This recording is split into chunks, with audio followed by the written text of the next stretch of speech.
नाशिकच्या गंगापूर रोड इथं नव्यानंच स्थापन झालेल्या तनिष्का गटानं मॉलच्या रूपानं तनिष्का भगिनींना मोठी संधी उपलब्ध करून दिली आहे। येत्या 8 मार्चला महिला दिनी या मॉलचं उद्घाटन होतंय। या मॉलमध्ये उत्तर महाराष्ट्रातल्या तनिष्का भगिनींनी तयार केलेल्या वस्तूंना बाजारपेठ मिळणार आहे।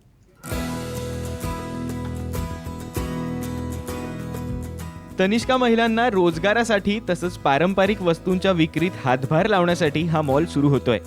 कुठल्याही यंत्रसामग्रीचा वापर न करता केवळ घरगुती पद्धतीनं तनिष्कांनी स्वतःच्या हातांनी तयार केलेल्या वस्तूंसाठी हा मॉल आहे। कुटुंबातील आर्थिक जुळवणी करताना अनेकदा या महिलांना अनेक समस्यांना सामोरं जावं लागतं। मात्र याच निमित्तानं महिलांनी महिलांच्या सक्षमीकरणासाठी केवळ परस्पर विश्वासातून ही मॉलची संकल्पना पुढे आणली आहे।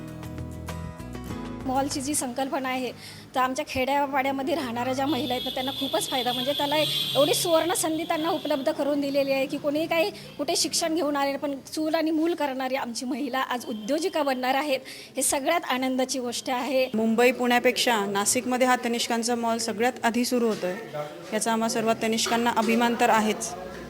आणि याशिवाय म्हणजे ज्या तनिष्का ज्यांना रोजगार उपलब्ध होणार आहे त्या स्वतःच्या पायावर उभं राहणार आहे, याचा अतिशय आनंद आहे। तनिष्का भगिनींनी स्वतःच तयार केलेल्या वस्तूंना या मॉलच्या निमित्तानं संधी मिळणार आहे।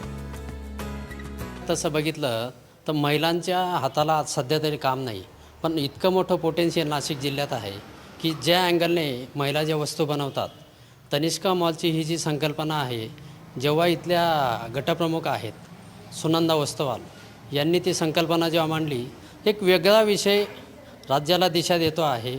आणि या मॉलच्या निमित्ताने त्या महिलांना एक रोजगाराची एक संधी जी इथं नाशिकमध्ये आलेली आहे, ते एक वेगळ्या वळणावर नाशिकचं नाव नेत आहे। तनिष्का उपक्रमाच्या माध्यमातून आर्थिक सक्षमीकरणासाठी या मॉलच्या निमित्तानं अधिक बळकटी मिळण्याबरोबरच या मॉलच्या निमित्तानं तनिष्कांना राज्यभर आपला उत्पादित माल पोहोचवण्याची संधी यातून मिळणार आहे।